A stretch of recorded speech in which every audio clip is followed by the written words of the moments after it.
দেশ বিদেশের বাছাই করা খবর নিয়ে সর্বদাই সত্য সন্ধানী এই নিউজ ভারত। শনিবার অধিক বৃষ্টির সম্ভাবনা রয়েছে কলকাতা, হাওড়া, উত্তর ও দক্ষিণ 24 পরগনা, বীরভূম, মুর্শিদাবাদ এবং নদিয়ায়।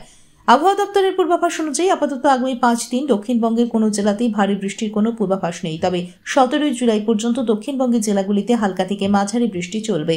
14 তারিখ দক্ষিণবঙ্গের উপকূলবর্তী জেলাগুলোতে, তার সঙ্গে পশ্চিম মেদিনীপুর, ঝাড়গ্রাম এবং পুরুলিয়াতে হালকা থেকে মাঝারি বৃষ্টিপাত হওয়ার সম্ভাবনা রয়েছে।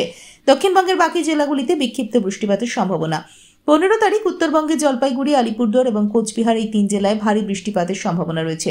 শনিবার কলকাতা ও তার সংলগ্ন অঞ্চলের সর্বোচ্চ তাপমাত্রা 32 ডিগ্রি সেলসিয়াস, সর্বনিম্ন 27 ডিগ্রি সেলসিয়াস, বাতাসে আপেক্ষিক আর্দ্রতার পরিমাণ 91%।